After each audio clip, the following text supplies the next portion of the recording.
ये आकाशवाणी है। अब आप देवेंद्र त्रिपाठी से समाचार सुनिए।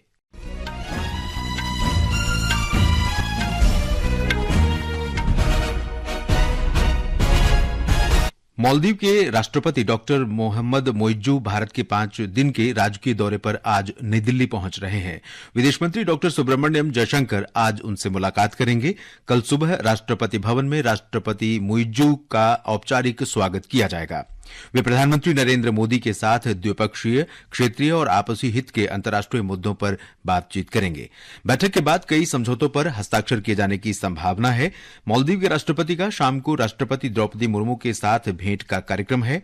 अपनी यात्रा के दौरान डॉक्टर मोइज्जू आगरा, बेंगलुरु और मुंबई भी जाएंगे। जम्मू कश्मीर और हरियाणा विधानसभा चुनाव की मंगलवार को होने वाली मतगणना की सभी तैयारियां जोर शोर से जारी हैं। सुचारू मतगणना के लिए हरियाणा और जम्मू कश्मीर के सभी मतगणना केंद्रों पर कड़े सुरक्षा प्रबंध किए गए हैं। हरियाणा विधानसभा चुनाव में लगभग 67% वोट डाले गए। राज्य के सभी 90 निर्वाचन क्षेत्रों में कल मतदान हुआ था। मतदान प्रक्रिया के शांतिपूर्ण रूप से संपन्न होने के बाद अब इलेक्ट्रॉनिक वोटिंग मशीनों को विभिन्न जिलों में स्ट्रांग रूम में 3 स्तर की कड़ी सुरक्षा और सीसीटीवी की निगरानी में रखा गया है। हमारे संवाददाता ने बताया है कि स्ट्रांग रूम में 8 अक्टूबर को चुनाव अधिकारी, उम्मीदवारों और पर्यवेक्षकों की उपस्थिति में स्ट्रांग रूम को खोला जाएगा। जम्मू कश्मीर में 18 और 25 सितंबर तथा इस महीने की पहली तारीख को 3 चरणों में वोट डाले गए थे। तीनों चरणों में कुल मिलाकर 63% से अधिक मतदान हुआ। अनुच्छेद 370 हटाए जाने के बाद केंद्र शासित प्रदेश जम्मू कश्मीर में पहली बार विधानसभा चुनाव कराए गए हैं।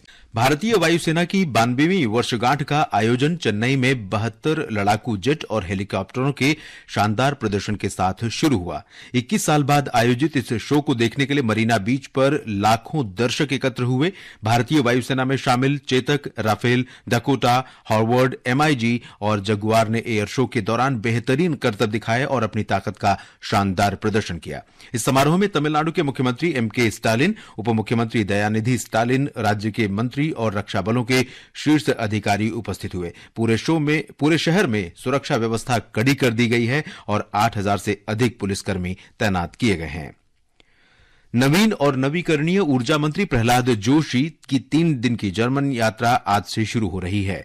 श्री जोशी हैम्बर्ग में 2 दिन के सस्टेनेबिलिटी कॉन्फ्रेंस में हिस्सा लेंगे। जर्मनी में और ब्रिटेन के मंत्रियों तथा अन्य अधिकारियों के साथ हरित हाइड्रोजन, कम लागत पर धन उपलब्ध कराने और नवीकरणीय ऊर्जा क्षेत्र में सहयोग बढ़ाने पर चर्चा की संभावना है। इस यात्रा का उद्देश्य जर्मनी के साथ संबंधों को प्रगाढ़ करना, व्यापारिक अवसर सृजित करना और नवीकरणीय ऊर्जा के विस्तार को गति प्रदान करना है। महाराष्ट्र के मुख्यमंत्री एकनाथ शिंदे ने आज मुंबई के चेंबूर क्षेत्र में आग लगने की दुर्घटना वाले स्थान का दौरा किया। उन्होंने पीड़ितों के परिजनों को 5-5 लाख रुपए की अनुग्रह राशि देने की घोषणा की है। मुख्यमंत्री ने कहा कि सरकार इस घटना में घायल 2 लोगों को मुफ्त इलाज की सुविधा भी प्रदान करेगी। आग की इस घटना में आज 3 बच्चों सहित एक ही परिवार के 7 सदस्यों की मौत हो गई।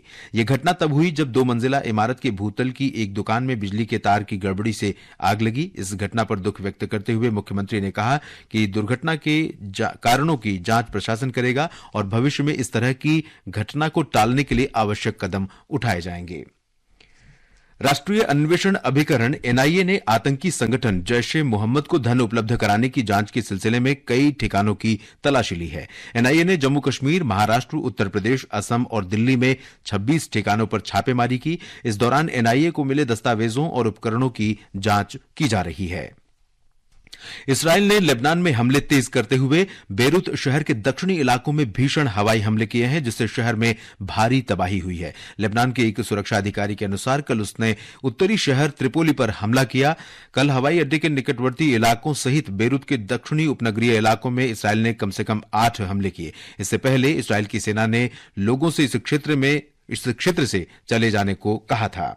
शारजाह में ICC महिला T20 विश्व कप में भारत के साथ खेलते हुए पाकिस्तान ने ताजा समाचार मिलने तक 7वें ओवर में 2 विकेट पर 33 रन बना लिए हैं। पाकिस्तान ने टॉस जीतकर बल्लेबाजी करने का फैसला किया था। आज ही एक अन्य मैच में शाम 7:30 पर वेस्टइंडीज का सामना स्कॉटलैंड से होगा। इसके साथ ही ये समाचार बुलेटिन समाप्त हुआ।